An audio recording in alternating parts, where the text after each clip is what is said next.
Whether you've been to this legendary lavish location with lackluster weather, or have simply seen it on the silver screen, this historically happening cultural and commercial center is crammed with charisma, from its cabs to its clock towers.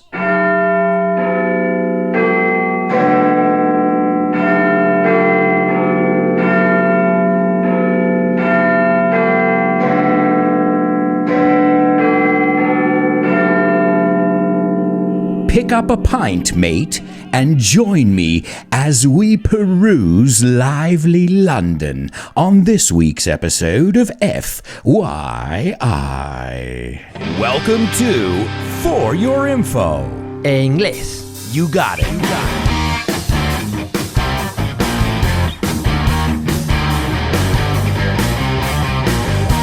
Hello, and welcome to another exciting edition of FYI. I just want to thank you guys before we get started. I just want to thank you guys for being amazing students, my FYIers.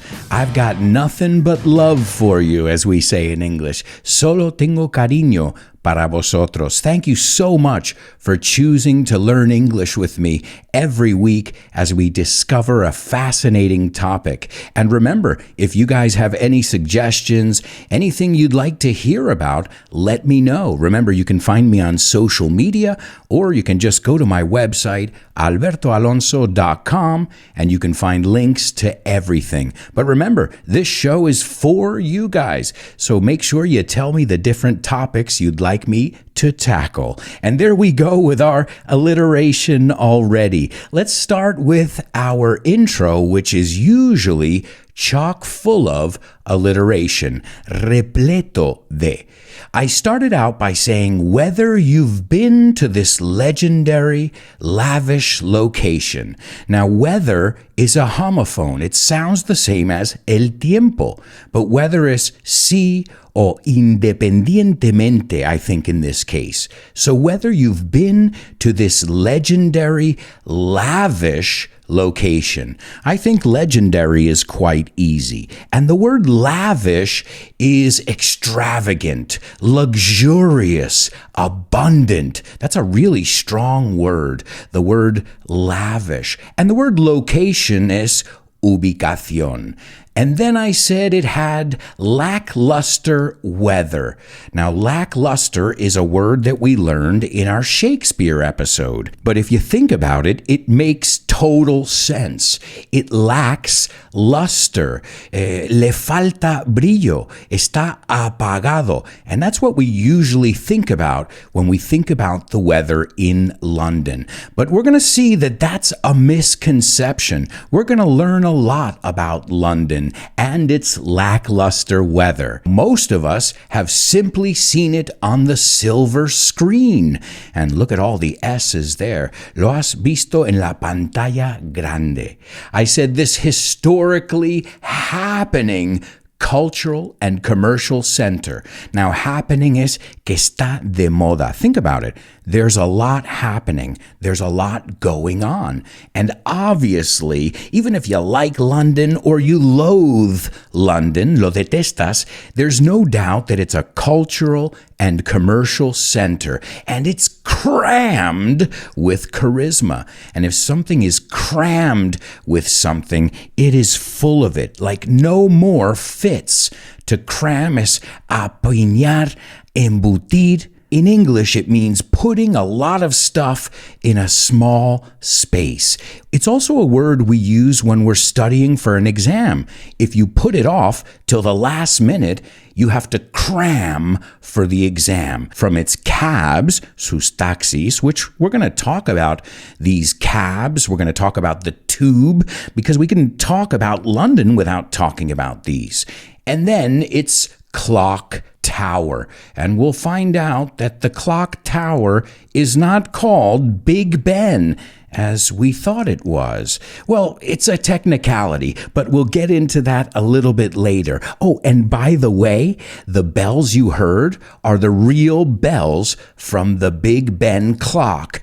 See, if you're paying attention, I didn't say the Big Ben Tower. I said the Big Ben clock. And we heard those chimes. Those chimes are the sounds of a bell. It's also the verb. The bells were chiming. And I wrapped up the intro saying, "Pick up a pint, mate." Now, a pint is what they would call a beer because they don't drink cañas. No way. They don't play around there. They want big, warm beers. Well, hey, warm, let's say room temperature. I don't know if they're warm, but I prefer an ice-cold brew. I like it Spanish style, and I like a little head on it. Now, in England, they don't want too much of a head on their beer, and we're going to talk about the pubs a little bit later on as well. Pick up a pint, mate. And we wouldn't say mate in the United States unless we were joking around and putting on a British accent. We'd say buddy, pal, bro, but we wouldn't say mate. In fact, your mate is somebody that you sleep with, you procreate with. My wife is my mate. But I guess it makes sense. She's also my friend in British English. And then I said we are going to peruse lively London. And to peruse is to look at something carefully, thoroughly, concienzudamente o completamente. To peruse lively London. And lively es con mucha vida. And let's look at the pronunciation there. No, it's London. It's not London, it's London. Well, I'll try and say it like they do. London. It's London, mate. You have to put the mate in there. If you put mate at the end of everything, you'll automatically sound British. Mate. London. Oh, and there's another mistake I often hear with the British pronunciation, and it's here in Spain. A lot of my students say that they love Camden. Camden. But it's not Camden, it's Camden. La M viene antes que la N. So I've heard people say, me gusta Camden, or Camden. See, now I don't even know which way to say it. The real way is Camden. Maybe I'm going to end up confusing you more in the end. So let's get it out of the way. Vamos a quitarlo de medio. Is this a rainy, gray, overcast place? Okay, maybe it's gray. Maybe it's overcast. Overcast is another way of saying cloudy. But you'd be surprised to find out that London actually sees less rain than Rome, Miami, and Sydney. And that's both in terms of volume, volumen, and number of rainy days per year. So London is rainy? Said who? And I guess one thing is rain, precipitation, and another thing is fog. And, well, London Fog, isn't that even the name of a brand? So the people in London, they don't let anything rain on their parade. To rain on someone's parade? Amargarle la fiesta? Hey, I think we looked at that expression, so you should be familiar with it because I'm sure we looked at it in our New Orleans episode. Oh, and by the way, a little heads up. Un aviso. A little heads up, which I think we learned in our baseball episode.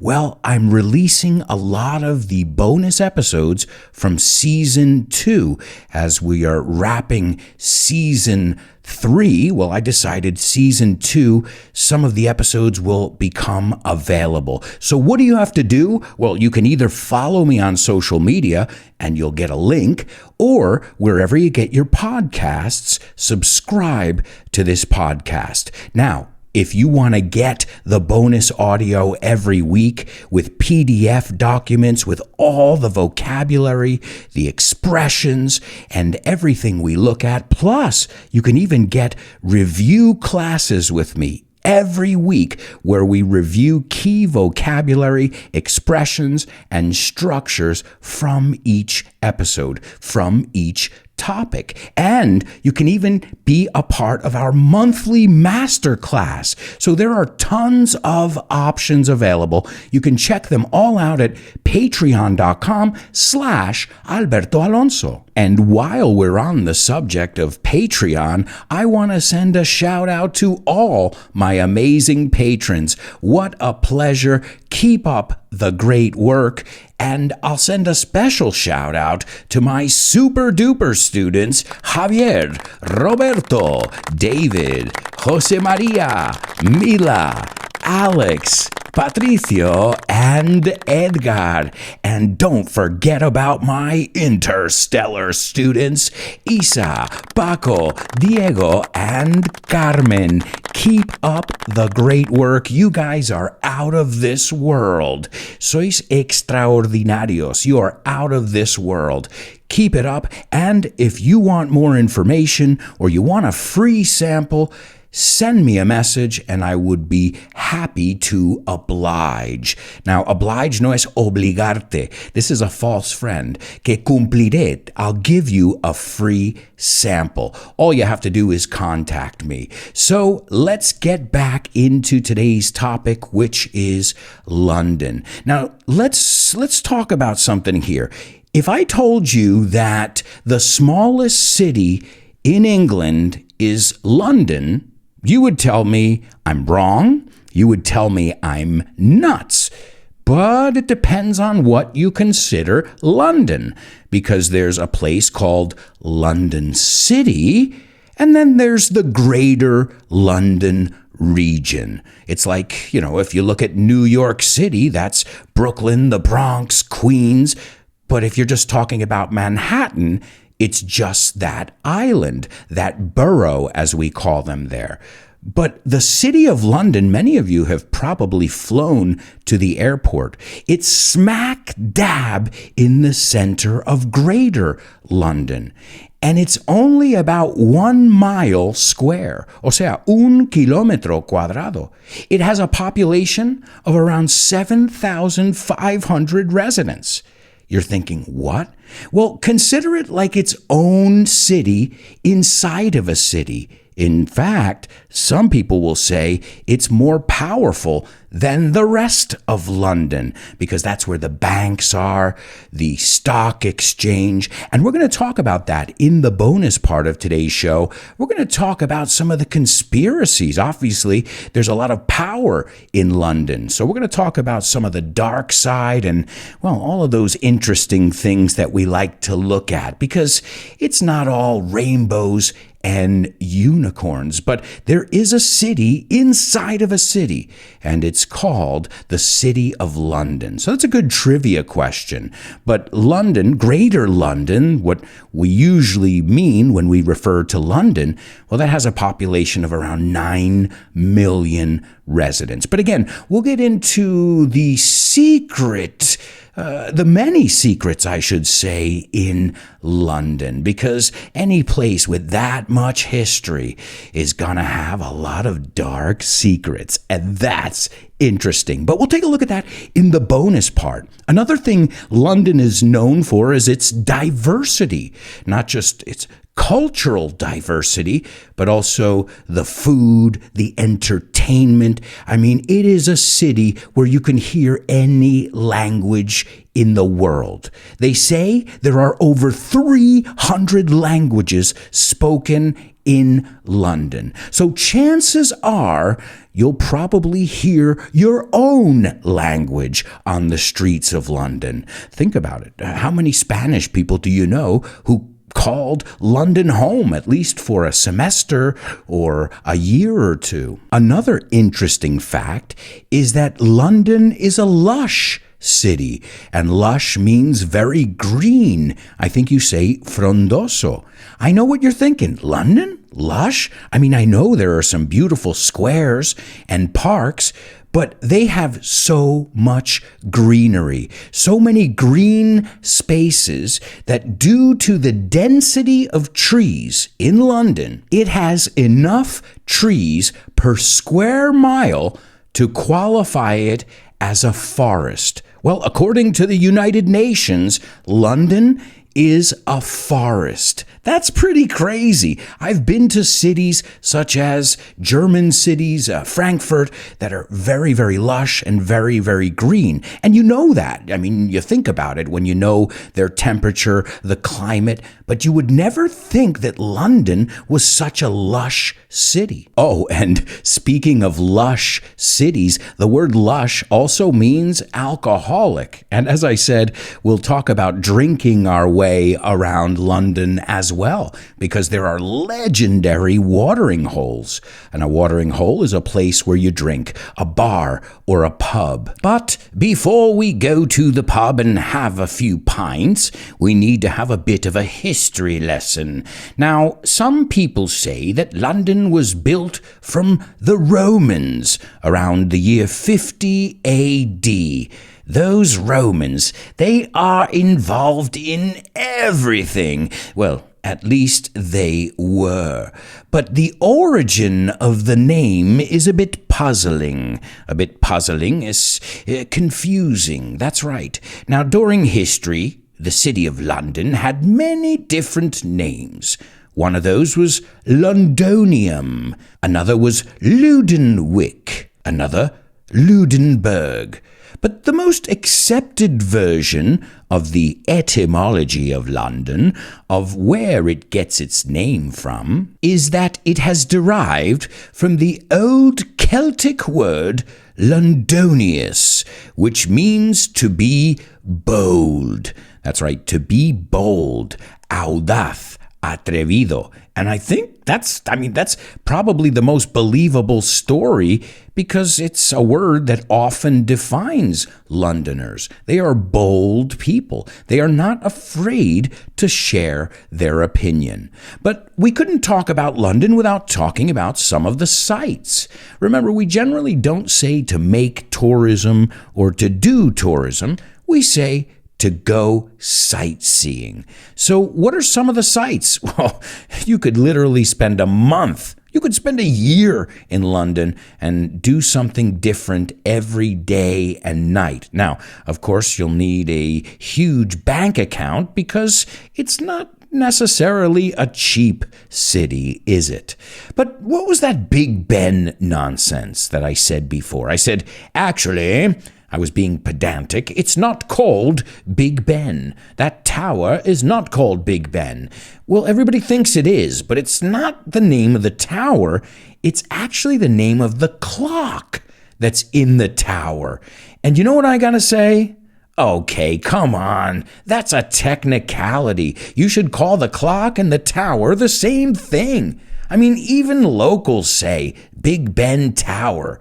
But if you want to split hairs, buscarle tres patas al gato, you could say, well, technically, it's not the name of the tower. It's just the clock face. Okay, fine. But we'll continue to call that monument Big Ben. And many of you know it's located near Westminster, the Palace of Westminster.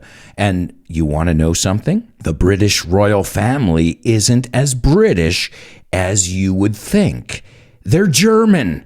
That's right, but we're going to look at that in the bonus part of today's show.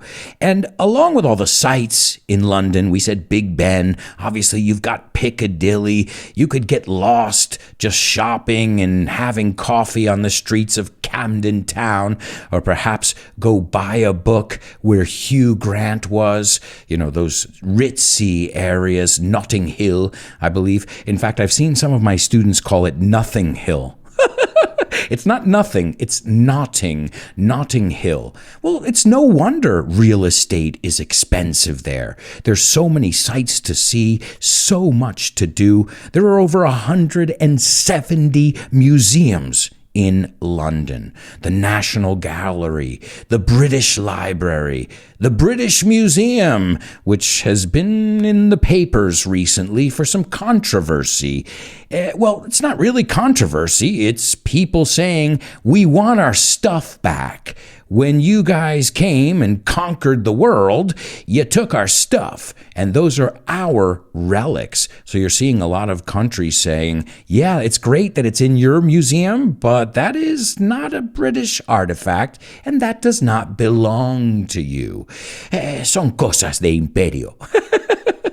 And if sightseeing and museums aren't your thing, well, maybe you want to go take in an orchestra performance. And careful with that word, because I used to say, in Spanish, I used to say orquestra. And it's not. It's orchestra in English. It's orquesta, sin te. So careful. In English, it's similar, but a little bit different. It also reminds me of crocodile. Yo decía crocodrilo. So remember, you can learn the other way around. Sometimes I learned from making these mistakes where the word's similar, but not exactly. Oh, another one. I used to say cementerio because in English it's cemetery, but it's in Spanish cementerio. I feel your pain. I've made those mistakes, but the other way around. Al revés.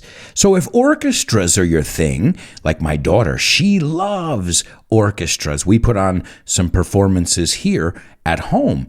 And London is a great place because they have 6 orchestras, 6 official orchestras. Some cities don't have one. They have the Royal Philharmonic, the London Philharmonic, the BBC Symphony Orchestra. And why not? If there's a lot of money, well, hopefully there's a lot of money for cultural institutions.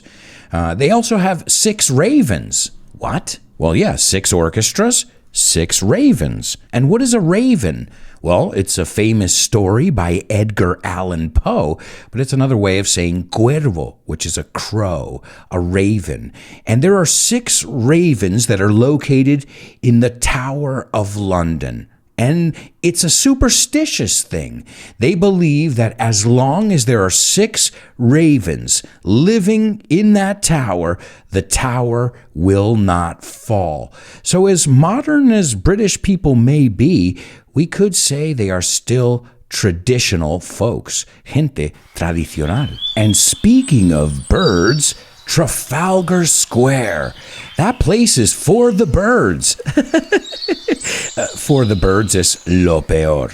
Well, I'll tell you what I mean. It used to be a place that was known for housing, albergando, I think you say, thousands of pigeons. And tourists would go there and they would feed the pigeons and they would pose with them and get their picture taken. But in 2003, London Mayor Ken Livingstone banned feeding them or selling feed near the square. And feed is la comida. That's interesting. They feed them feed. Hey, that's easy to remember. And they even hired a hawk.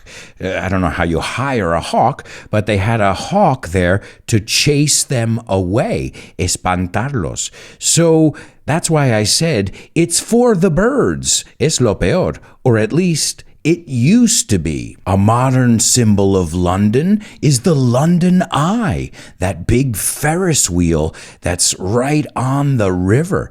But it was not the first Ferris wheel in London. The Great Wheel takes that title, and that great wheel was constructed in 1895. It was for the Empire of India exhibition. They demolished it or tore it down in the year 1907. It wasn't until 91 years later where they erected the London Eye. And let's be honest, it's one of the most breathtaking views of London. It's what we call a bird's eye view. Hey, we're talking a lot about birds in this episode. And speaking of views from beautiful spots, one of the most beautiful buildings aesthetically and another symbol of London is the Shard. And that's a funny one because what does the building look like? It looks like a shard of glass. Un trozo. See, we can even learn from the name of the building. Well, that is the tallest building in London, and it's made of 11,000 glass panels. Now, it's not made of 11,000 shards because usually a shard is a broken piece of glass. And we're going to wrap up the first part of today's episode talking about movies, the silver screen, series. I mean, London is a backdrop for some of the most famous movies and series ever. And the first place that comes to mind is Pinewood Studios, which is located in the village of Ivor Heath. Now, it's about 29 kilometers west of central London. So a lot of people count it as London. But this place is huge. They have these ginormous sound stages. And a sound stage is un estudio. And some of our favorite movies have been filmed there. They might ring a bell. The Dark Knight, Star Wars, The Force Awakens, Harry Potter, The Hobbit, Snatch, which is Cerdos y Diamantes, Charlie and the Chocolate Factory, Les Miserables. The list is endless. Oh, and you can't forget about James Bond as well. So it is a legendary place where movies are made and many artists live as well. Artists, politicians, writers, philosophers, some people that called London home: Karl Marx, Charles Darwin, Charles Dickens, Jimi Hendrix, Mozart, Florence Nightingale, and hundreds of others. But don't take my word for it, because there are plaques. They have these blue plaques that are placed at the places where these people grew up. So you can find these plaques all over London. Oh, and how can I forget? A trip to London wouldn't be a trip to London without crossing Abbey Road. We've got so much more to talk about, but we'll cross that bridge when we get to it. Hey, I was trying to link it with road, Abbey Road crossing. To cross that bridge when we get to it is ya veremos ese tema más adelante. Because right now, we've got to wrap up the first part of today's FYI.